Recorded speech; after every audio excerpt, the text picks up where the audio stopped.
নমস্কার বন্ধুরা, আর ইন্টারমিডিয়া চ্যানেলে আপনাদের স্বাগতম। আপনারা দেখছেন আর ইন্টারমিডিয়া চ্যানেল, যেখানে আপনারা পূর্ণিমা, অমাবস্যা ও নানান রকমের ভিডিও দেখতে পাবেন। বন্ধুরা, এই চ্যানেলে প্রথমবার হলে চ্যানেলটি সাবস্ক্রাইব করুন এবং ভিডিওটি লাইক করুন সবার আগে নতুন ভিডিও দেখার জন্য।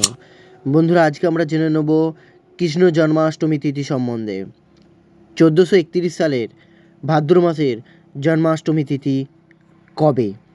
প্রথমত আমরা জেনে নেওয়া যাক জন্মাষ্টমী তিথি কী।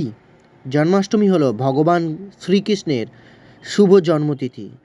ভাদ্র মাসের কৃষ্ণপক্ষের অষ্টমী তিথিকে ভগবান কৃষ্ণের জন্মগ্রহণ করেছিলেন, তাই তার এই জন্মদিনকে জন্মাষ্টমী তিথি বলা হয়। জন্মাষ্টমী তিথি কবে? বর্তমান বছরের জন্মাষ্টমী তিথি জেনে নেওয়া যাক বন্ধুরা।